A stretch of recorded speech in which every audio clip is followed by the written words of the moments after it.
बच्चों, स्वागत है विनर्स एकेडमी के यूट्यूब चैनल पर।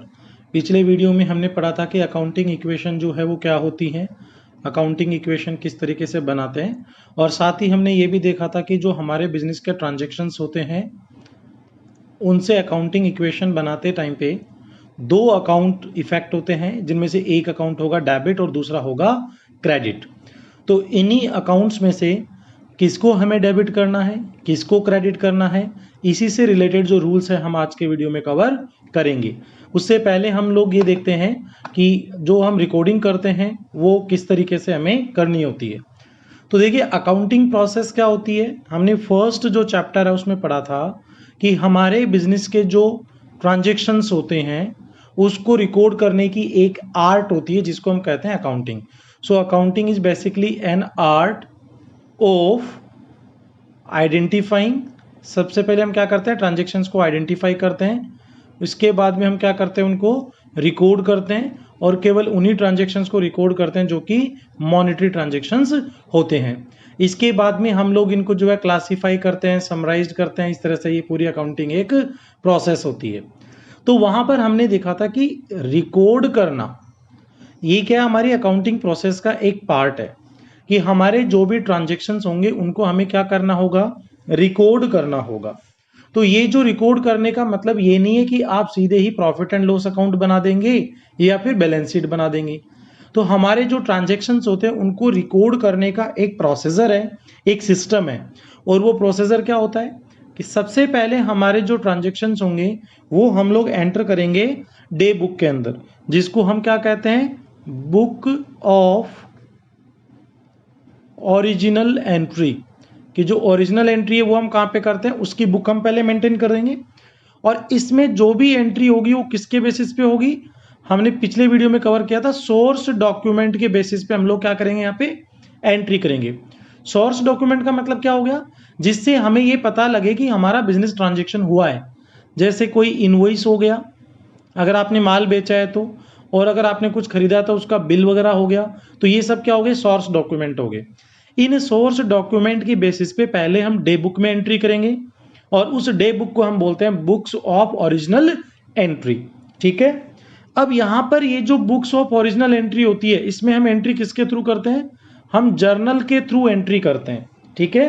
किसके थ्रू एंट्री करेंगे, हम जर्नल के थ्रू करेंगे। जर्नल क्या होती है वो आज हम इस वीडियो में कवर करेंगे। तो आपका जो भी ट्रांजेक्शन होगा उसको हम पहले किस में रिकॉर्ड करेंगे, जर्नल में।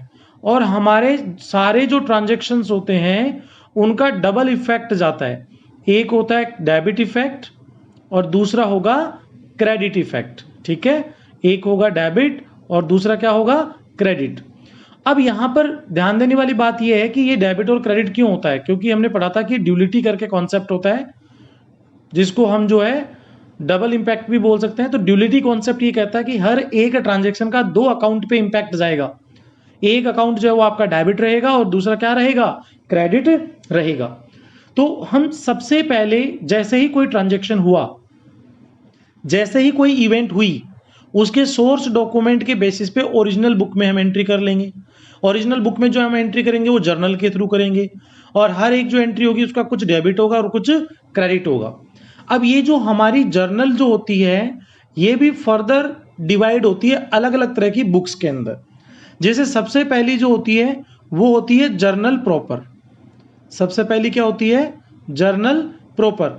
अब आप कहेंगे कि जर्नल और जर्नल प्रॉपर में क्या डिफरेंस है, तो देखिए जिस टाइम पे हम जर्नल प्रॉपर बनाएंगे उस टाइम पे हम इन दोनों का डिफरेंस जो है वो समझेंगे। जर्नल के अंदर जर्नल प्रॉपर भी इंक्लूड होता है और दूसरी बुक्स भी इंक्लूड होती हैं। जैसे हम कहें यहाँ पे कैश बुक। कैश बुक क्या होती है, जिसमें ये ट्रांजेक्शन्स आएंगे कि हमारे बिजनेस में कितनी बार नगद आया, ठीक है, किस किस से आया, और कब कब हमारे बिजनेस से नगद गया, किस किस को हमने पेमेंट किया है। ठीक है। तो पहले बनेगी जर्नल प्रॉपर, फिर बनाएंगे हम लोग कैश बुक। इसके अलावा हमारी अदर डे बुक्स भी बनेंगी। ठीक है। डे बुक्स क्यों बोलते हैं हम इनको, कि जैसे ही कोई ट्रांजेक्शन हमारा होता है उसको हम उसी टाइम पे हमारी बुक्स में जो है वो एंटर कर देते हैं। तो हमारी जो अदर डे बुक्स हैं उनमें क्या क्या हो सकती है, अगर हमने माल खरीदा है तो परचेज बुक रहेगी, अगर हमने माल लौटा दिया है तो परचेज रिटर्न बुक रहेगी, इसी तरह से अगर हमने माल बेचा है तो सेल्स बुक रहेगी, और अगर हमने खरीदा हुआ बेचा हुआ माल अगर वापस लौट के आ गया है तो सेल्स रिटर्न बुक रहेगी। इसी तरीके से हम बिल्स रिसीवेबल की बुक भी मेंटेन करते हैं और बिल्स पेबल की बुक जो है वो मेंटेन करते हैं। ये हर एक बुक के बारे में कि ये बुक्स कैसे बनाई जाएंगी, इनमें कैसे एंट्री होगी, ये हम आने वाले चैप्टर्स में जो डिटेल में पढ़ेंगे। तो फिलहाल हमें केवल इतना सा ध्यान रखना है कि जैसे ही कोई ट्रांजैक्शन या इवेंट हुआ, उसके सोर्स डॉक्यूमेंट के बेसिस पे हम जर्नल में एंट्री करेंगे और उसका डेबिट और क्रेडिट दोनों इफेक्ट जाएगा। फिर इस जर्नल से बनेंगे हमारी journal proper, cash book, purchase return, sales return, bills receivable book और बिल्स पेबल बुक। और ये हम आने वाले चैप्टर्स में जो डिटेल में पढ़ेंगे। ठीक है, तो ये हमारा सबसे पहला हो गया रिकॉर्डिंग ऑफ ट्रांजैक्शन। हम क्या करेंगे, ट्रांजैक्शंस को जो वो रिकॉर्ड करेंगे। ट्रांजैक्शंस को रिकॉर्ड करने के बाद में हमें उनको क्लासिफाई करना होता है और इसी तरह से हमारा जो है नेक्स्ट स्टेप जो है वो आएगा और इनको हम कहेंगे प्रिंसिपल बुक ऑफ एंट्री। जहां पे हम स्टार्टिंग में एंट्री करते हैं उसको तो हम कहेंगे ओरिजिनल एंट्री की बुक्स ऑफ ओरिजिनल एंट्री, और इसको हम कहेंगे बुक्स ऑफ प्रिंसिपल एंट्री। ठीक है, तो यहां पे हम लोग क्या बनाएंगे, यहां पे हम लोग सीखेंगे लेजर बनाना। ठीक है, लेजर को हम दूसरा क्या बोल सकते हैं, अकाउंट भी बोल सकते हैं, और हिंदी में कहे तो खाते बनाना, कि राम का खाता, श्याम का खाता। तो हर एक अलग अलग आइटम का हम अलग अलग जो है वो अकाउंट या लेजर ओपन करेंगे। और ये लेजर किन की हेल्प से बनेगा, ये जो हम यहाँ पे जर्नल मेंटेन कर रहे हैं, यहाँ पे हम जो एंट्री कर रहे हैं उस एंट्री से बनेंगे, और इस प्रोसेस को हम क्या कहेंगे, पोस्टिंग। तो जब हम लेजर बनाएंगे तो उसको हम कहेंगे पोस्टिंग, और जब हम जर्नल बनाएंगे, इनिशियल एंट्री करेंगे, तो हम उसको कहेंगे जर्नलाइजिंग, कि हमने क्या कर दिया, जो भी ट्रांजैक्शन हुआ उसकी जर्नल एंट्री कर दी, तो उसको हम कहेंगे जर्नलाइजिंग। ठीक है, तो अब आज के वीडियो में हमें कवर करना है बुक्स ऑफ ओरिजिनल एंट्री, कि जैसे कोई ट्रांजैक्शन हुआ उसको हम किस तरह से जर्नलाइज करेंगे। तो जर्नलाइज करने के लिए हमें क्या करना होता है, जर्नल मेंटेन करनी होती है, जर्नल बनानी होती है। और ये जर्नल किस तरीके से बनेगी, देखिए हम यहाँ पे लिखेंगे, सबसे पहले हम जिस भी कंपनी या फर्म या इंडिविजुअल का अकाउंट बना रहे हैं, in the books of ABC and company, ABC and company की हम बुक्स बना रहे हैं, और इसमें हम क्या बना रहे हैं, जर्नल बना रहे हैं। ठीक है, जर्नल क्या होगी, हमारी ओरिजिनल बुक ऑफ एंट्री। मतलब जैसे ही कोई ट्रांजैक्शन हो उसकी सबसे स्टार्टिंग में जो हम रिकॉर्डिंग करेंगे, सबसे पहले जो एंट्री करेंगे उसको हम बोलेंगे जर्नल, और ये होती है सोर्स डॉक्यूमेंट के बेसिस पे। तो इसमें क्या क्या कॉलम रखेंगे हम लोग, सबसे पहले हम लोग लिखेंगे डेट, कि हमारा ट्रांजैक्शन जो है वो किस दिन हुआ। सेकंड जो हमारा कॉलम है ये बनेगा पर्टिकुलर्स का। देखिए पर्टिकुलर्स का मतलब हो गया एक तरह से डिस्क्रिप्शन, कि हमने जो भी कोई ट्रांजैक्शन किया उस ट्रांजैक्शन की वजह से, मैंने बताया आपको दो अकाउंट इफेक्ट होंगे, एक होगा डेबिट और दूसरा होगा क्रेडिट। तो कौन सा अकाउंट डेबिट होगा हम वो लिखेंगे, और कौन सा अकाउंट क्रेडिट होगा वो भी हम इस पर्टिकुलर्स में लिखेंगे। अब अकाउंट डेबिट क्रेडिट कैसे करना है ये हम अभी पढ़ेंगे, लेकिन उससे पहले हमें ये देखना है कि हमारी जो जर्नल है उसका परफॉर्मा क्या होता है, जर्नल का जो है वो फॉर्मेट क्या होता है। तो सबसे पहले हम लिखेंगे डेट, कि हमारा जो ट्रांजैक्शन है वो किस डेट को हुआ। जैसे हम कहते हैं हमारा ट्रांजैक्शन हुआ 15 अगस्त 2020। पर्टिकुलर्स में क्या लिखेंगे कि कौन सा अकाउंट हमारा डेबिट हुआ है और कौन सा हमारा जो है क्रेडिट हुआ है। थर्ड जो हमारा कॉलम आएगा इसको हम कहेंगे एलएफ। देखिए एलएफ का जो पूरा नाम है वो हो गया लेजर फोलियो, और लेजर फोलियो का मतलब क्या है, अभी अभी मैंने आपको बताया कि दो तरह की हम लोग जो है स्टेप्स होंगी। सबसे पहले हम ओरिजिनल बुक में एंट्री करेंगे, और ओरिजिनल बुक में क्या करेंगे, हम जर्नल मेंटेन करते हैं। इसके बाद हम लोग क्या करेंगे, प्रिंसिपल बुक में एंट्री करेंगे, और वहां पे हम लोग क्या करते हैं, लेजर मेंटेन करते हैं।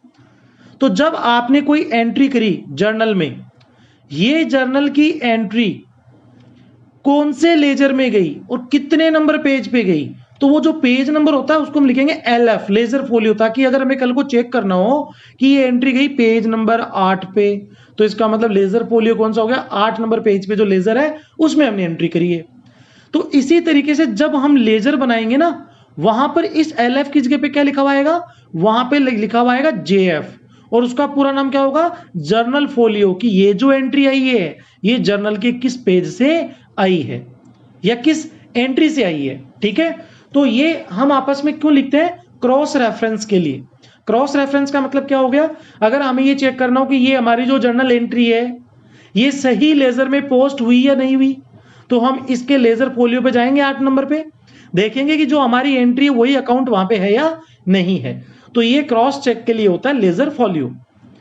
फिर जो हमारा नेक्स्ट कॉलम आएगा इसको हम कहेंगे डेबिट अमाउंट, कि जो हमने यहां पर अकाउंट डेबिट किया है वो किस अमाउंट से किया है।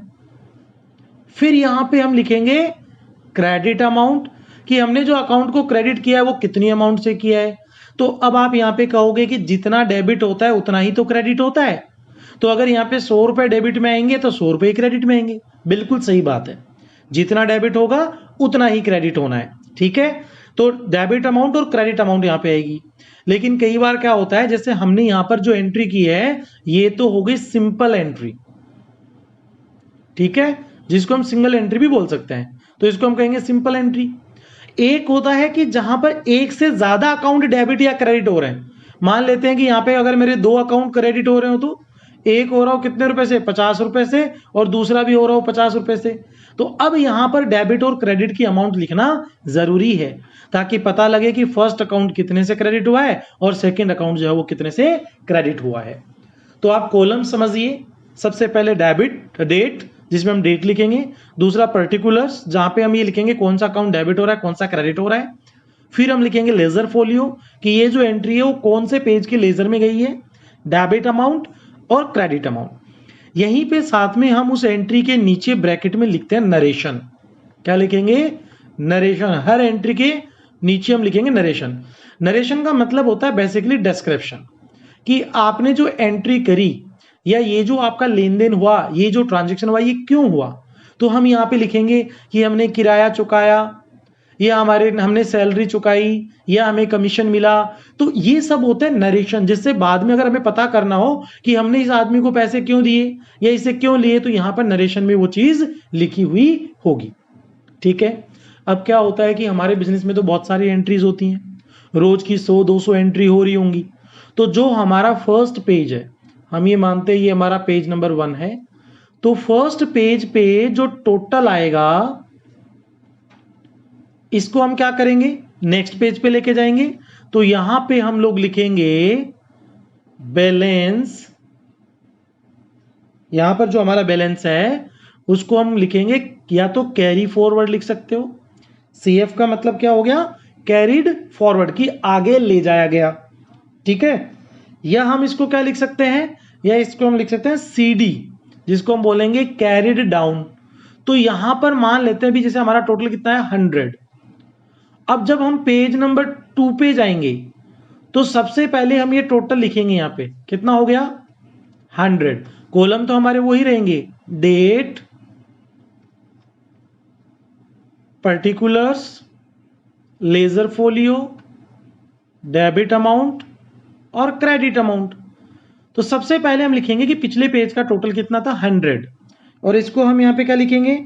अब देखिए ये क्या हो जाएगा, बैलेंस, या तो आप लिख दीजिए ब्रॉट फॉरवर्ड। ब्रॉट फॉरवर्ड का मतलब आगे लाया गया, या आप इसको लिख सकते हो ब्रॉट डाउन, कि हम जो है बैलेंस आगे लेकर आए हैं।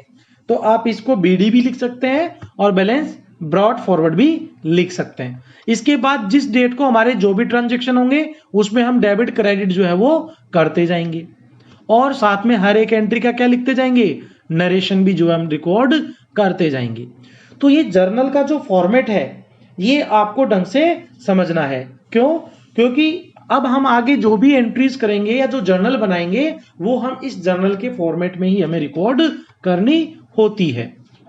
तो अब हम लोग देखते हैं यहाँ पे कि हमारे रूल्स क्या क्या हैं डेबिट और क्रेडिट के। ये हो गया हमारा कि हमें कौन कौन सी बुक्स बनानी है, जैसे कोई ट्रांजेक्शन हुआ हमें क्या क्या बुक्स बनानी है।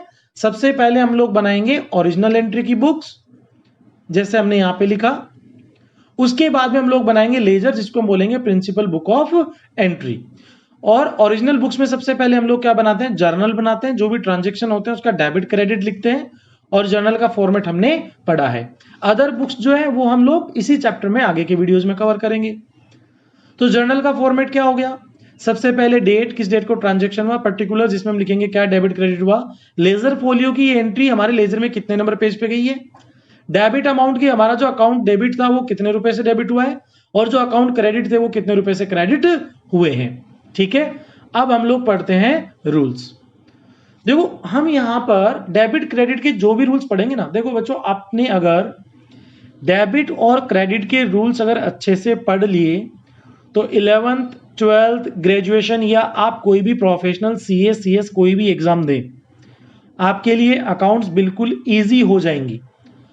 क्योंकि हम कोई भी एंट्री जो स्टार्टिंग में करते हैं, ओरिजिनल बुक ऑफ एंट्री में हम जो एंट्री करते हैं, वो एंट्री करते टाइम पे अगर आपने ये देख लिया कि हमने एंट्री क्यों करी, उसका क्या इंपैक्ट आएगा, इससे क्या क्या चीजें अफेक्ट होंगी, तो आप अकाउंट्स हमेशा के लिए इजी हो जाएगी आपके लिए।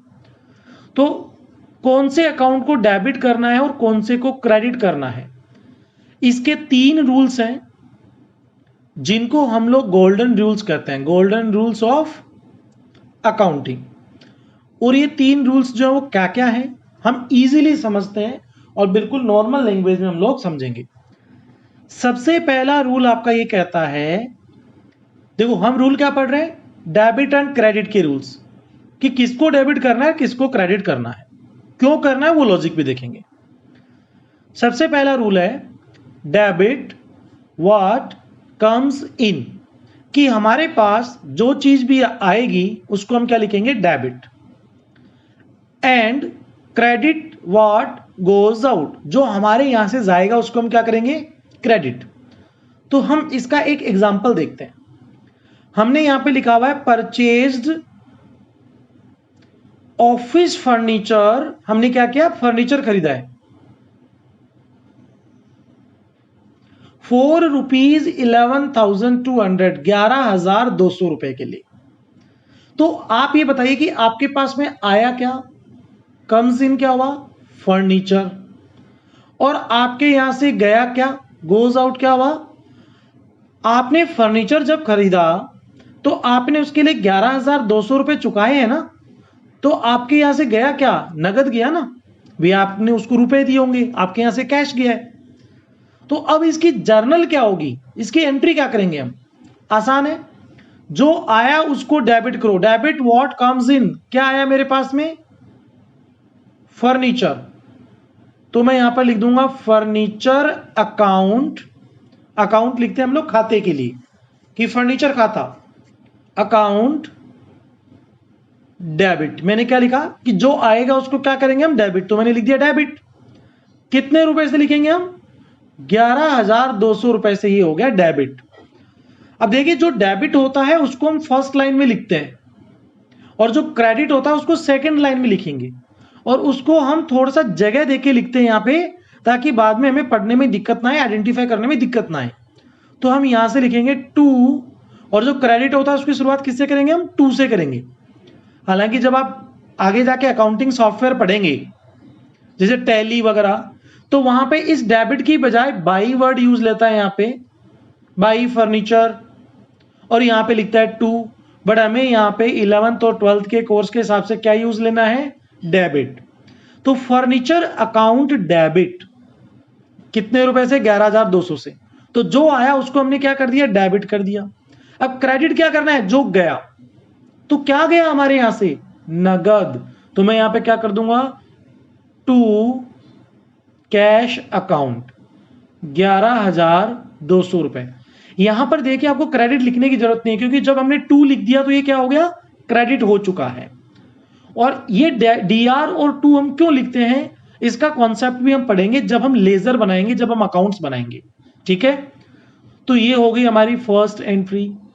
यहां पे अगर डेट होती तो हम डेट भी लिख देते। अब हम इसका लिखते हैं नरेशन, तो हमारा नरेशन क्या होगा, हमने फर्नीचर खरीदा है तो हम लिख देंगे बीइंग ऑफिस फर्नीचर ऑफ ₹11,200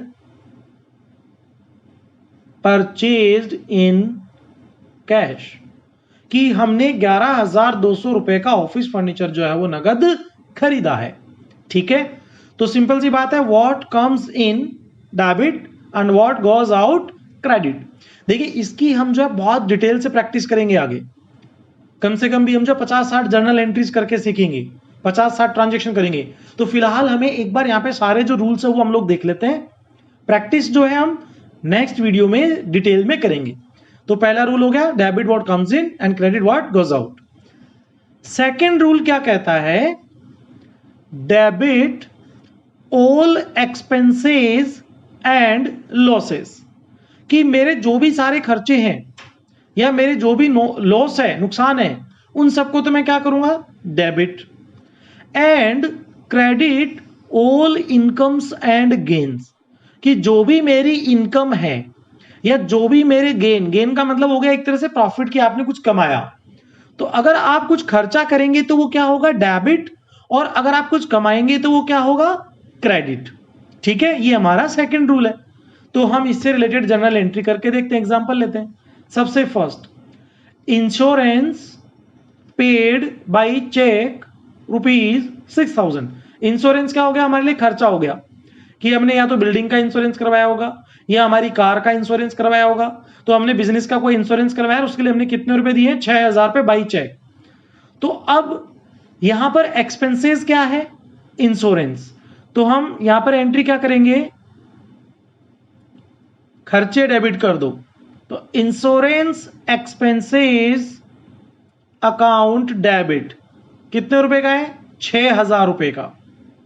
ठीक है, अब यहां पर एक अकाउंट क्रेडिट भी होना चाहिए, भाई जितना डेबिट था डेबिट तो हो गया है, अब कुछ क्रेडिट भी तो होगा, और 6,000 रुपए से होगा, तो क्या क्रेडिट करें। तो हमने अभी भी क्या पढ़ा था कि जो हमारे बिजनेस से जाएगा हम उसको क्या करेंगे, क्रेडिट। बताइए यहां पर हमारे यहां से क्या गया, आपने इंश्योरेंस तो करवा लिया, गया क्या, बैंक बैलेंस, क्योंकि आपने चेक दिया तो आपका बैंक बैलेंस 6,000 रुपए से कम हो जाएगा, तो एक तरह से आपके बैंक बैलेंस से रुपए गए ना, और जो जाता है उसको क्या करेंगे, व्हाट गोज आउट, क्रेडिट। तो मैं यहां पे लिख दूंगा टू बैंक, और टू का मतलब क्या हो गया, क्रेडिट। तो मैं यहां पे एंट्री कर दूंगा 6,000 रुपए से बैंक से क्रेडिट कर दूंगा। तो देखिए जितना डेबिट हुआ उतना ही क्रेडिट हो गया, तो हो गई मेरी जर्नल। अब मैं यहां पे नरेशन लिख दूंगा, बीइंग इंश्योरेंस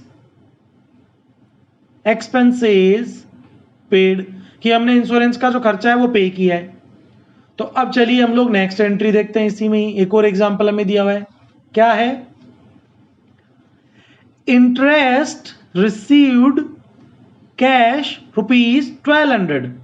देखिए इंटरेस्ट क्या हो गया, ब्याज, रिसीव्ड हुआ है, हमें मिला है, और नगद में मिला है कैश 1,200 रुपए, तो ये आपके लिए क्या हो गई, इनकम हो गई।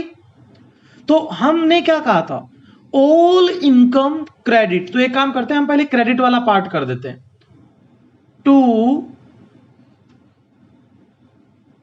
इंटरेस्ट इनकम कितना आएगा, 1,200 रुपए।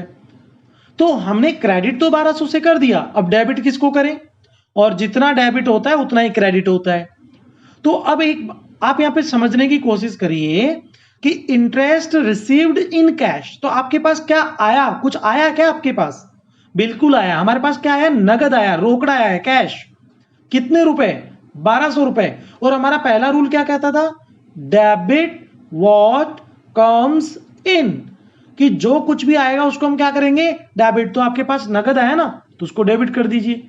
तो हम यहां पे लिख देंगे कैश अकाउंट डेबिट, और कितना आया, 1,200 रुपए। तो अब आप देखिए हमारी जर्नल एंट्री जो है वो कंप्लीट हो गई है। कैश हमारे पास आया तो हमने डेबिट कर दिया, और इंटरेस्ट हमारी इनकम है उसको हमने क्रेडिट कर दिया, डेबिट क्रेडिट बराबर हो गए। अब हमें नरेशन लिखना है, तो हम लिख देंगे being interest received in cash. देखिए कई बच्चों के लिए ये प्रॉब्लम होती है कि हम नरेशन क्या लिखें, समझ में नहीं आ रहा है। तो जो जर्नल एंट्री करने के लिए हमें ट्रांजैक्शन दिया हुआ होता है वही आपका नरेशन होता है, बस उसके आगे आप बीइंग लगा दो।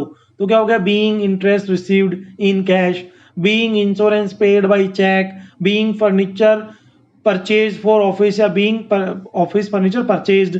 तो आपको जो है इसमें ज्यादा सोचने विचारने की जरूरत नहीं है, ठीक है। तो हमारे दो रूल्स हो गए, पहला debit what comes in and credit what goes out, debit all expenses and losses and credit all incomes and gains. हमारा थर्ड जो रूल है, लास्ट रूल है, वो है डेबिट द रिसीवर, कि जिसको पैसा मिला है उसको तो कर दो डेबिट, मतलब आपने जिसको पैसा दिया है, जैसे आपने राम को पैसे दिए, श्याम को दिए, मोहन को दिए, उसको तो क्या कर देंगे, debit. And credit the giver, जो आपको पैसे देगा उसको क्रेडिट कर दो। और देखो इसके लिए हम जो ना हमारे बिल्कुल लोकल लैंग्वेज में चलते हैं, जो डेबिट होता है ना उसको हम हिंदी में बोलते हैं नाम, नाम खाते, और जो क्रेडिट होता है ना उसको हम बोलते हैं जमा खाते। तो जैसे हम लोग जनरली बोलते हैं ना घर पे भी, जैसे कोई ट्रांजेक्शन होता है, अगर हमने किसी को रुपए दिए, हमने किसी को 1 लाख रुपए दिए मान लेते हैं उधारे, तो हम लिखते हैं ना उसके नाम लिख दो ताकि कल को हम भूले नहीं, उसके नाम लिख दीजिए। तो ये तो हो गया डेबिट, जब देंगे तब। और अगर मान लो कि किसी के हम रुपए मांगते थे 50,000 रुपए और वो हमें वो रुपए दे के गया है, तो बोलते हैं ना अरे उसके पैसे जमा कर दो, ठीक है, ताकि कल को हम भूल नहीं जाएं, उससे वापस ना मांग ले। तो इसको क्या कहेंगे हम, क्रेडिट। क्रेडिट मतलब जमा। तो अगर कोई देगा तो देने वाले की हम क्या कर देंगे, जमा कर देंगे। और अगर कोई हमारे से पैसे लेके जाएगा तो रिसीव करने वाले को हम नाम कर देंगे, डेबिट कर देंगे उसको। तो हम इसका ट्रांजेक्शन देखते हैं। सबसे पहला transaction, cash paid to Ramesh ₹10,000। हमने रमेश को 10,000 रुपए दिए हैं, तो रमेश ने रिसीव किए ना, तो रिसीव करने वाले को तो क्या करते हैं हम, डेबिट। तो हम लिख देंगे रमेश अकाउंट डेबिट, कितने रुपए से, 10,000 रुपए से। अब बताइए दूसरा ट्रांजेक्शन क्या हुआ यहां पे, मतलब दूसरा अकाउंट कौन सा इफेक्ट होगा। अगर आपने रमेश को 10,000 रुपए दिए हैं तो आपके यहां से नगद गया ना, जो कैश है वो गया। और हमने लिखा था कि व्हाट गोज आउट, जो जाएगा उसको क्या करेंगे, क्रेडिट। तो हम यहां पे क्या लिख देंगे, टू कैश, कैश को क्रेडिट कर दो। क्यों, क्योंकि कैश आपके यहां से चला गया है, कितना, 10,000 रुपए, ठीक है। तो देखिए जितना डेबिट हुआ उतना ही हमने क्रेडिट कर दिया। तो ये हमारी एंट्री जो है कंप्लीट होगी। अब हम नरेशन लिख देते हैं, being cash paid to Ramesh, ठीक है, आसान है। जिसने रिसीव किया है या जिसको हमने पैसे दिए हैं उसके नाम लिख दो, उसको डेबिट कर दो। और क्या गया, नगद गया तो नगद को क्रेडिट कर देंगे, जो भी जाएगा उसको क्या करेंगे, क्रेडिट व्हाट गोज आउट। अब हम देखते हैं नेक्स्ट ट्रांजेक्शन, निधि पेज ₹14,000 कैश। निधि ने हमें पे किए हैं 14,000 रुपए नगद में, ठीक है। तो जिससे रुपए आए हैं उसके जमा कर दो, ताकि कल को आप निधि से वापस रुपए ना मांगे, ठीक है। हमें जमा करना पड़ेगा ना अगर किसी ने हमें रुपए दिए तो। और जमा का मतलब क्या हो गया, क्रेडिट।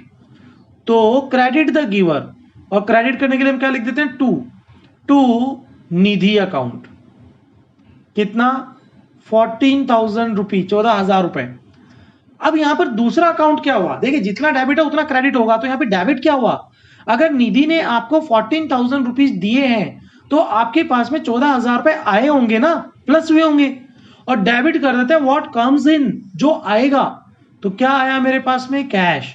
तो मैं लिख दूंगा कैश अकाउंट डेबिट, और ये आएगा 14,000 रुपीज से। तो जितना डेबिट उतना क्रेडिट, हमारी एंट्री कंप्लीट है। नरेशन हम लिख देंगे, बीइंग कैश रिसीव्ड, हमारे पास आया है, प्राप्त हुआ है, फ्रॉम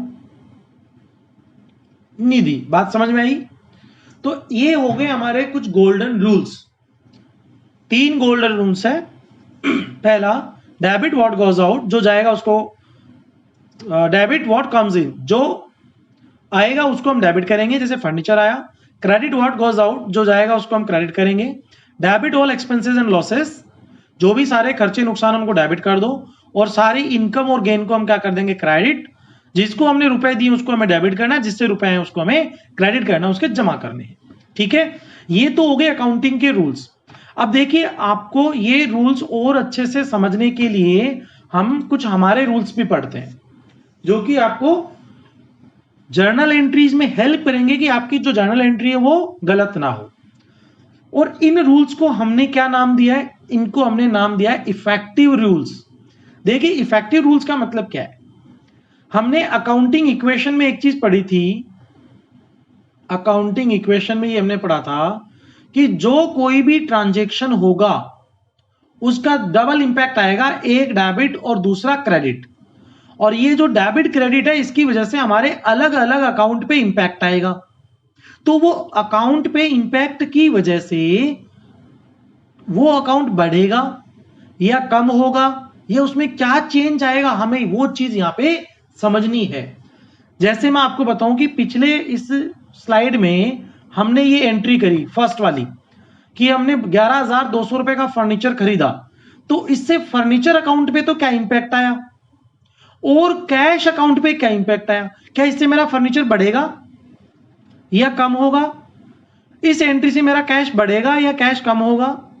इसी तरीके से हमने जो आगे एंट्रीज की उससे क्या इंपैक्ट आएगा, उससे हमारे बुक्स पे क्या इंपैक्ट या क्या इफेक्ट आएगा, हमें वो समझना है। और उसके लिए हम यहां पे जो भी एंट्री होगी, जो भी इवेंट होगी या जो भी ट्रांजैक्शन होगा उसका 5 जगह पे इफेक्ट जा सकता है।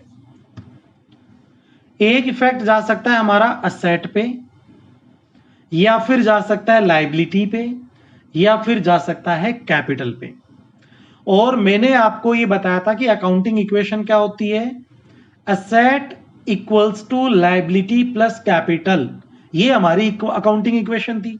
तो जो भी ट्रांजैक्शन होगा उसका हमारा इन तीन पे इफेक्ट जाएगा। लेकिन कुछ ट्रांजैक्शंस ऐसे होते हैं जिनका हमारा एक्सपेंसेस और इनकम पे भी इफेक्ट जाएगा। तो अब आप कहेंगे कि हमने अकाउंटिंग इक्वेशन में तो ऐसा पढ़ा ही नहीं, हमने वहां पे तो केवल 3 ही अकाउंट पढ़े। तो देखिए जो एक्सपेंसेस और इनकम पे जो इफेक्ट आएगा उससे क्या कैलकुलेट होता है? उससे हमारा कैलकुलेट होता है प्रॉफिट या लॉस। अगर इनकम ज्यादा हो गई तो प्रॉफिट है, एक्सपेंसेस ज्यादा हो गए तो लॉस है। और ये जो प्रॉफिट लॉस है ये कहां पे जाता है? ये जाता है कैपिटल में। क्यों? क्योंकि जो भी प्रॉफिट या लॉस है वो किनका है? मालिक का है, ओनर्स का है। और ओनर्स कौन होते हैं? जिन्होंने कैपिटल लगाई हुई होती है। इसलिए जब हमने अकाउंटिंग इक्वेशन पढ़ी तब हमने केवल 3 ही एलिमेंट देखे थे कि एसेट इक्वल होती है लायबिलिटी प्लस कैपिटल की। लेकिन जब हम जर्नल एंट्री की बात करते हैं तो हमें यहां पे 5 अकाउंट को दिमाग में रखते हुए एंट्री करनी है। सबसे पहला एक्सपेंसेस, दूसरा इनकम, तीसरा asset, fourth liability and fifth capital. ठीक है। अब देखो यहां पे आपको कुछ चीजें माइंड में रखनी होंगी, कुछ चीजें इजी हैं। हमारे जो एक्सपेंसेस होते हैं ना वो हमेशा क्या होते हैं? क्रेडिट होते हैं। मतलब एक्सपेंसेस का जो बैलेंस है वो क्या होता है? जनरली नॉर्मली डेबिट होता है।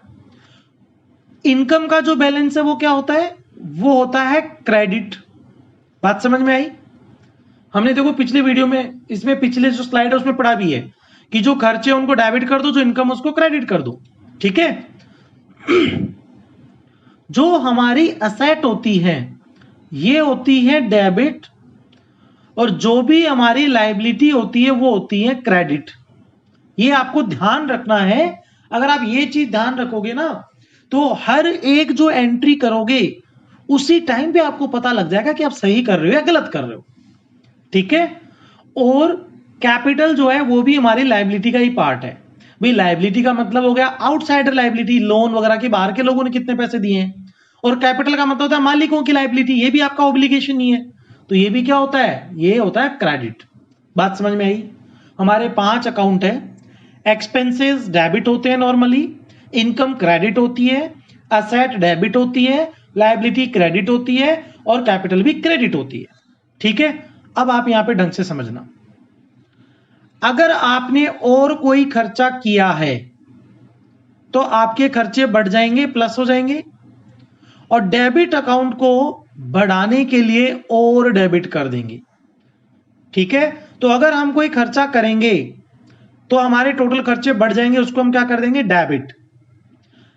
अब हम यहां पे एक एग्जांपल लेते हैं कि आपने जो है कोई खर्चा किया था, क्या खर्चा किया था आपने? किसी को जो है वो सैलरी दी थी 10,000 रुपए की, आपने एक्सपेंसेस मान के उसको क्या कर दिया? डेबिट। बाद में पता लगा कि उसको सैलरी हमने गलती से ज्यादा दे दी थी, 9,000 रुपए उसकी सैलरी बनती थी, उसने 1,000 रुपए हमें वापस दे दिए। तो इससे आपका खर्चा कम होना चाहिए ना भाई, आपने जो खर्चा किया वो पैसे आपको वापस मिल गए। तो अब एक्सपेंसेस का बैलेंस क्या होता है? डेबिट। अगर इसको आपको कम करना है, कम का मतलब माइनस करना है, तो इसको क्या कर देंगे? क्रेडिट। किसी भी अकाउंट को कम करने के लिए उसको हम क्या करते हैं? रिवर्स कर देते हैं। बात समझ में आई? अब हम चलते हैं इनकम पे। इनकम जनरली क्या होती है? क्रेडिट। तो मान लेते हैं कि आप पहले से 10,000 रुपए कमा चुके हैं, अब आपने 2,000 रुपए का कमीशन और कमाया, तो आपकी टोटल इनकम कितनी हो जानी चाहिए? 12,000 रुपए। तो इनकम को क्या हो गया? आपकी इनकम बढ़ गई, इंक्रीज हो गई। तो अगर इसको बढ़ाना है तो क्या करेंगे? तो देखिए ये अकाउंट पहले से क्या है? क्रेडिट है। इसको अगर आपको बढ़ाना हो तो क्या करेंगे? इसको और क्रेडिट कर देंगे। जैसे ही आप उसको क्रेडिट करेंगे वो हो जाएगी 10,000 से 12,000। बात समझ में आई? तो इनकम का बैलेंस क्रेडिट होता है, उसको बढ़ाना है तो और क्रेडिट कर दो। अब मान लीजिए कि आपको बाद में पता चला कि 4,000 रुपए का जो कमीशन है, पहले 2,000 रुपए आए तब तो कितना हो गया? 12,000। फिर पता लगा कि 4,000 का आपको जो कमीशन मिला वो आपको लौटाना पड़ेगा क्योंकि आपको गलती से मिल गया। तो अब बताइए आपकी इनकम कम हो जाएगी ना? पहले 10 + 2 12,000 रुपए हो गया, 4,000 आप लौटा दोगे तो ओवरऑल इनकम तो आपकी 8,000 रुपए रहेगी। तो इनकम कम हो गई है, तो अब क्या करें? तो इनकम का बैलेंस होता है क्रेडिट। इसको कम करना है तो इसको कर दो रिवर्स, डेबिट। और जैसे डेबिट करेंगे तो हमारी इनकम क्या हो जाएगी? कम हो जाएगी। तो आसान है, अगर किसी भी अकाउंट के बैलेंस को कम करना हो तो उसको रिवर्स कर देंगे। इसी तरह से हम चलते हैं, हमारी असेट्स होती हैं डेबिट। हमारे पास में 1,00,000 रुपए का पहले से फर्नीचर था, हमने 50,000 रुपए का फर्नीचर और खरीद लिया। तो हमारा फर्नीचर अगर हमने और खरीदा है तो 1,00,000 की बजाय कितना हो गया? 1,50,000 रुपए। तो फर्नीचर हमें क्या करना है? प्लस करना है। और डेबिट बैलेंस को अगर प्लस करना है तो क्या कर देंगे? और डेबिट कर दो। जैसे ही मैं असेट को डेबिट करूंगा ना तो मेरा फर्नीचर हो जाएगा 1,50,000 रुपए। बात समझ में आई? अब मान लेते हैं कि आपने कोई पुराना फर्नीचर जो है 20,000 रुपए का बेच दिया। बेच दिया तो फर्नीचर कम होना चाहिए ना 20,000 रुपए से। तो कम करने के लिए क्या करेंगे? असेट का बैलेंस क्या है? डेबिट। इसको कम करना तो क्या कर दो? रिवर्स, क्रेडिट कर दो। और जैसे ही क्रेडिट करेंगे क्या हो जाएगा? इसका बैलेंस कम हो जाएगा, माइनस हो जाएगा। आपको ये कॉन्सेप्ट अगर आपने समझ लिया ना, कभी भी हम अकाउंटिंग एंट्री गलत नहीं करेंगे। हमारा जो है सारी एंट्री हम उसी टाइम पे चेक कर पाएंगे सही है या नहीं है। अब बात करते हैं हम लायबिलिटी की। लायबिलिटी का हम एग्जांपल ऐसे लेते हैं कि आप पे 10,000 रुपए की उधारी है। आपने कोई माल खरीदा था और आपने अभी तक उसके रुपए नहीं दिए, 10,000 रुपए आप पे उधारी है। आपने 5,000 रुपए का माल और खरीद लिया उधार पे। तो अब बताओ आप पे कितनी होगी टोटल उधारी? 15,000 रुपए होगी ना भाई। 10,000 तो आपके पहले से मांगते थे, 5,000 और मांगेंगे। तो अब आपने जो उधार माल खरीदा तो अब हम क्या करें बताओ? तो लायबिलिटी क्या होती है? क्रेडिट। इसको क्या करना है? हमें बढ़ाना है 10,000 से 15,000, तो प्लस करना है तो हम क्या करेंगे? इसको और क्रेडिट कर देंगे तो ये बढ़ जाएगी। ठीक है। अब मान लीजिए कि आपने इस 15,000 के लोगों को 12,000 रुपए तो पे कर दिए, अभी 3,000 और बाकी हैं, आपने 12,000 पे कर दिए, नगद चला गया। तो अब आपकी लायबिलिटी कम हो गई ना, 3,000 रुपए बचनी चाहिए अब। तो इस लायबिलिटी को कम करने के लिए क्या करेंगे? तो बैलेंस को रिवर्स कर दो।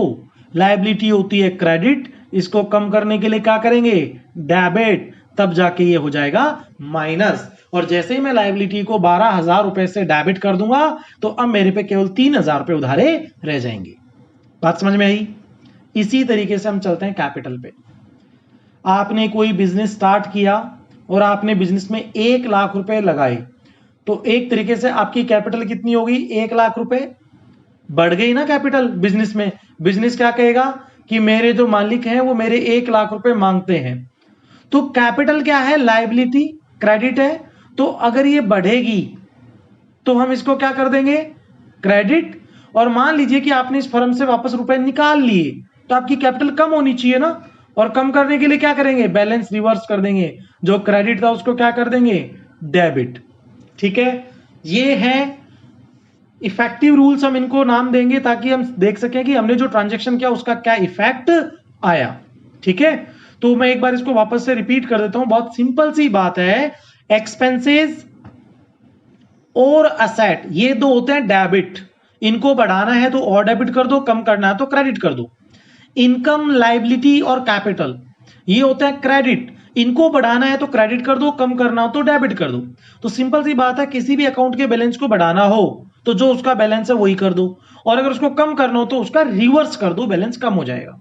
हम ऐसा करते हैं, हम जो यहाँ पे अकाउंटिंग एंट्री करके देखते हैं कुछ ट्रांजेक्शन की, और साथ के साथ हम लोग समझते हैं कि हमने यहाँ पे ऊपर जो लिखा है वो रूल्स कैसे अप्लाई करने हैं। सबसे पहला transaction, Ram started business with ₹50,000 cash and 25,000 furniture. Ram ने बिजनेस शुरू किया, देखो ये है राम और ये है इसका बिजनेस बिल्डिंग, और मैंने आपको स्टार्टिंग में ये बताया था कि एक होता है एंटिटी कॉन्सेप्ट, जिसको हम बिजनेस एंटिटी कॉन्सेप्ट भी बोलते हैं। और बिजनेस एंटिटी कॉन्सेप्ट ये कहता है कि जो मालिक है और जो बिजनेस है दोनों अलग अलग होते हैं, इसलिए जब राम इस बिजनेस में पैसे लेके आएगा या कैपिटल लेके आएगा तो वो हमारे बिजनेस के लिए क्या होगी, लायबिलिटी होगी। बिजनेस ये कहेगा कि राम मेरे 50,000 रुपए मांगता है, राम मेरे 25,000 रुपए मांगता है क्योंकि उसने मेरे को फर्नीचर दिया, अब मैं उसको कमा कर दूंगा। बात समझ में आई? और हम ये एंट्री किसके बिहाफ पे करते हैं, हम एंट्री करते हैं बिजनेस के लिए। तो बिजनेस के लिए ये दो चीजें क्या है, लायबिलिटी है। तो पहले ये बताओ कि हमारे बिजनेस में क्या आया, व्हाट कम्स इन, जो आया उसको डेबिट कर दो। 50,000 रुपए का कैश, देखो ये तो हो गया गोल्डन रूल के हिसाब से, 50,000 रुपए जो आया आपने डेबिट कर दिया। फर्नीचर आया 25,000 का, तो हम क्या करेंगे, फर्नीचर अकाउंट डेबिट, कितने से कर दिया, 50,000 और 25,000 का फर्नीचर। हमारा जो रूल है वो क्या कहता है, असेट, नगद क्या होता है आपके लिए, असेट होती है, कैश भी असेट होता है और फर्नीचर भी असेट होती है। ठीक है, अगर आपके पास में नगद आया है तो असेट बढ़ गई ना, और एसेट क्या होती है, डेबिट, उसको बढ़ाना हो तो क्या कर देंगे, डेबिट। तो देखो मैंने कैश को डेबिट कर दिया। आपके पास फर्नीचर आया है, बिजनेस के लिए तो आया है ना, तो फर्नीचर क्या होती है, एसेट, और फर्नीचर का बैलेंस बढ़ाना है तो एसेट डेबिट होती है, उसको और कर देंगे डेबिट। तो देखो मैंने बढ़ा दिया ना, फर्नीचर अकाउंट डेबिट। तो आप चाहे गोल्डन रूल से चलो चाहे इफेक्टिव रूल से चलो, एंट्री वही होनी है, बट इफेक्टिव रूल से चलेंगे तो हमें पता रहेगा कि इसका क्या इंपैक्ट आएगा, इस ट्रांजेक्शन से क्या हो रहा है, कौन सा अकाउंट बढ़ रहा है, कौन सा कम हो रहा है। तो ये हो गया टोटल 75,000 रुपए, 50,000 का नगद आया, 25,000 का फर्नीचर आया। अब बताओ इसके बदले हुआ क्या, क्या गया? तो देखिए गया तो कुछ भी नहीं, लेकिन इस बिजनेस के लिए एक लायबिलिटी बन गई, इस बिजनेस पे एक ऑब्लिगेशन आ गया जिसको हम कहेंगे जिम्मेदारी। इस बिजनेस पे एक जिम्मेदारी आ गई कि ये अपने मालिक राम को 75,000 रुपए वापस लौटाएगा। तो इस बिजनेस के लिए क्या हो गया है, लायबिलिटी, इसकी लायबिलिटी बढ़ गई। और लायबिलिटी क्या होती है, क्रेडिट, इसको बढ़ाना हो तो क्या कर देंगे हम, और क्रेडिट कर देंगे। तो यहां पर हम लिखेंगे टू राम्स कैपिटल। देखिए ये आपको समझना है, यही सबसे मेन चीज है, 75,000 रुपए। तो देखिए यहां पे जब मैंने इसको टू किया, क्रेडिट किया, इसका मतलब ये हुआ कि राम मेरी लायबिलिटी में आ गया है, राम के लिए मेरा एक ऑब्लिगेशन है, राम के लिए मेरी एक जिम्मेदारी बन गई है। कितने रुपए की, 75,000 रुपए की। ठीक है, अब हम देखते हैं next accounting entry. March month की सैलरी 25,000 रुपए। अब देखिए यहां पे कुछ भी नहीं दिया हुआ है, तो हम यहां पर दो चीजें मानते हुए एंट्री करेंगे कि मार्च मंथ की 25,000 रुपए की सैलरी आपने चुका दी है, पेड कर दी है। तो पहले तो आपके लिए क्या हो गया, एक खर्चा है, सैलरी अकाउंट क्या आपके लिए खर्चा। और देखो मैंने क्या कहा, एक्सपेंसेस क्या होंगे, डेबिट। तो हम यहां पे लिख देंगे सैलरी अकाउंट डेबिट, यहां पे आप पूरा लिख दीजिएगा, सैलरी एक्सपेंसेस अकाउंट डेबिट। कितने से, 25,000 रुपए से, खर्चे डेबिट हो गए। अब अगर ये आपने 25,000 रुपए का खर्चा चुका दिया तो आपके यहां से नगद गया होगा ना, जो राम ने मेरे को 50,000 रुपए दिए थे, इसमें से मैंने 25,000 रुपए चुका दिए।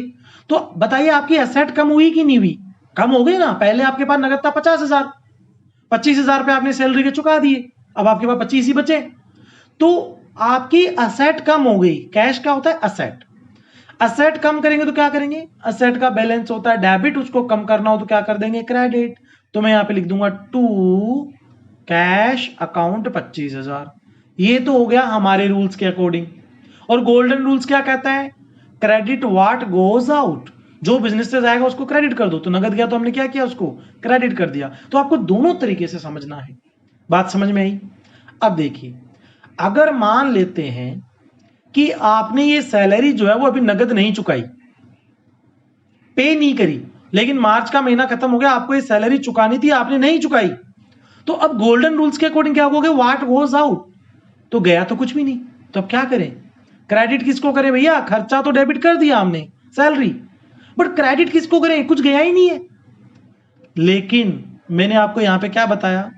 अगर आपके यहां पे किसी ने काम किया और उसकी 25,000 रुपए की सैलरी बनती है, आपने अभी तक नहीं चुकाई है, तो आपको चुकानी पड़ेगी। ये आपके लिए क्या है? लाइबिलिटी है। ये आपके लिए क्या है? ओब्लिगेशन है, आपकी जिम्मेदारी है। आज नहीं तो कल को आपको चुकाने पड़ेंगे 25,000 रुपए। और लाइबिलिटी क्या होती है? क्रेडिट। आपकी लाइबिलिटी बढ़ गई, आपकी जिम्मेदारी बढ़ गई है। पहले तो राम आपके 75,000 रुपए मांगता था, अब तो ये आपका कर्मचारी भी आपके 25,000 रुपए मांगने लग गया है। तो लाइबिलिटी बढ़ानी है, तो यहाँ पे क्या लिख देंगे? जो एम्प्लॉई है उसका नाम लिख देंगे, राम श्याम मोहन, उसकी लाइबिलिटी बना देंगे। यहाँ पे क्या हो जाएगा? टू जो भी एम्प्लॉई है, राम या श्याम या मोहन, उसका हम यहाँ पे नाम लिख देंगे। बात समझ में आई? तो इफेक्टिव रूल्स आपको समझना बहुत जरूरी है। चलिए हम लोग जो इसमें नेक्स्ट ट्रांजेक्शन देखते हैं। हमारा यहाँ पे थर्ड ट्रांजेक्शन था जो कि इसके नीचे छुप गया है, commission receivable from Shyam of ₹5,000। देखिए हमने यहां पे लिखा कि जो श्याम है उससे 5,000 रुपए का कमीशन रिसीवेबल है, रिसीव नहीं हुआ है। तो पहले तो ये देखिए आपकी इनकम होगी कमीशन की, तो इनकम को क्या करते हैं? क्रेडिट। सारी इनकम्स क्या होती है? क्रेडिट। तो मैं कर दूंगा टू कमीशन 5,000 रुपए। अगर ये आपके पास में आ जाते तो जो कम्स इन होता है, जो आएगा उसको क्या करते हैं? हम डेबिट कर देते हैं कैश को। बट आपके पास आए नहीं है, अभी रिसीवेबल लिखा हुआ है, रिसीव्ड नहीं है। रिसीव्ड मतलब मिल गए, रिसीवेबल मतलब मिलने चाहिए। तो एक बात बताइए कि 5,000 रुपए का कमीशन आपने कमाया है शाम से, अगर उसने नहीं दिया तो आज नहीं तो कल देगा, कल नहीं तो परसों देगा, देगा तो सही। और वो आपके लिए क्या हो गई? असेट हो गई, आपकी प्रॉपर्टी हो गई, वो आपके लिए डेटर हो गया, वो आपको पैसे देगा। और असेट क्या होती है? डेबिट। तो हम क्या करेंगे? शाम को डेबिट कर देंगे, शाम अकाउंट डेबिट। कितने से? 5,000 रुपए से, कि भैया शाम आप हमें 5,000 का कमीशन देंगे, आपको हमने हमारी बुक्स में क्या बना दिया है? असेट बना दिया है, डेबिट। तो अब देखिए next transaction, Shyam paid 5,000 of outstanding commission. Shyam ने ये पैसे हमें जो है दे दिए, 5 दिन 10 दिन 15 20 दिन बाद में मान लीजिए दे दिए। अब क्या करोगे? जब श्याम ने आपको पैसे दे दिए तो आपके पास क्या आया? नगद। तो जो आए उसको क्या करेंगे? डेबिट। कैश अकाउंट डेबिट 5,000 रुपए। अब क्रेडिट क्या होगा? देखो ढंग से समझना बच्चों, सबसे मेन चीज यही है, क्रेडिट क्या होगा? जितना डेबिट उतना क्रेडिट होना चाहिए। कमीशन क्रेडिट नहीं होगा, याद रखिएगा। क्यों? क्योंकि कमीशन को हम क्रेडिट कर चुके हैं, हम 5,000 रुपए की इनकम पहले ही मान चुके हैं। तो एक ही कमीशन जो 5,000 रुपए, उसको 2 बार इनकम थोड़ी मानेंगे, नहीं मान सकते ना, एक बार हम मान चुके हैं। तो अब क्रेडिट क्या होगा? तो देखिए बहुत ही आसान है। जब श्याम का कमीशन बना था 5,000 रुपए, जब उसने नहीं दिया था तो आपने श्याम को क्या माना था? असेट, कि मैं आपके 5,000 रुपए मांगता हूं, आप मेरे को 5,000 देंगे, आप मेरे 5,000 रुपए दे दीजिए, आप उसके पीछे पड़े हुए। अरे भैया जब उसने दे दिए तो ये आपकी असेट भी तो कम हो जाएगी ना, अब आप उसकी दोबारा थोड़ी मांग सकते हो। और असेट का बैलेंस क्या होता है? डेबिट। उसको कम करना हो तो क्या कर देंगे? क्रेडिट। तो मैं यहां पे क्या कर दूंगा? To Shyam account. देखिए मैंने शाम को क्या किया? क्रेडिट। तो यहां पे शाम डेबिट हुआ 5,000 से और यहां पे शाम क्रेडिट हो गया 5,000 से, इसका खाता हो गया जीरो, निल, हिसाब बराबर। बात समझ में आई? तो आपको ये समझना बहुत जरूरी है कि हमारे 5 तरह के अकाउंट्स हो सकते हैं, एक्सपेंसेस, इनकम, इसके अलावा असेट, लायबिलिटी और कैपिटल। कौन सा डेबिट होता है, कौन सा क्रेडिट होता है। अगर डेबिट को और बढ़ाना हो तो डेबिट कर दो, उसको कम करना हो तो क्रेडिट कर दो, और क्रेडिट बैलेंस को बढ़ाना हो तो क्रेडिट कर देंगे, उसको कम करना हो तो डेबिट कर देंगे। तो ये जो डेबिट क्रेडिट के हमारे रूल्स हैं, 3 तो हमारे हो गए गोल्डन रूल्स। गोल्डन रूल्स क्या क्या, डेबिट जो what comes in, credit what goes out, पहला। Debit all expenses and losses, credit all incomes and gains, और debit receiver and credit giver, जिसने हमें दिया उसको क्रेडिट कर देंगे, ठीक है। और इसके अलावा हमने जो अभी भी पढ़ा इफेक्टिव रूल्स, असेट का, लायबिलिटी का, कैपिटल का, ये तो होगी हमारी अकाउंटिंग इक्वेशन। इसके साथ में हमने देखा एक्सपेंसेस और इनकम का, इसका जो नेट होता है वो आता है कैपिटल के अंदर, ठीक है। तो इनका हमने जो है ट्रांजैक्शन देखा। इससे रिलेटेड हम जो है डिटेल्ड में प्रैक्टिस करेंगे आने वाले 3-4 वीडियोस में। उन सब में हम केवल यही सीखेंगे कि जर्नल कैसे बनाते हैं, और स्पेशल ट्रांजैक्शंस भी देखेंगे, जीएसटी की अकाउंटिंग भी हम लोग जो नेक्स्ट वीडियोस में कवर करेंगे। तब तक आप लोग इन रूल्स को ढंग से पढ़िए, समझिए और इनकी प्रैक्टिस करिए। अगर आपने ये ढंग से कर लिया तो पूरी अकाउंट सीजिए हमेशा के लिए और आगे की सारी स्टडीज के लिए। तब तक आप लोग स्वस्थ रहिए, मस्त रहिए, हैप्पी लर्निंग।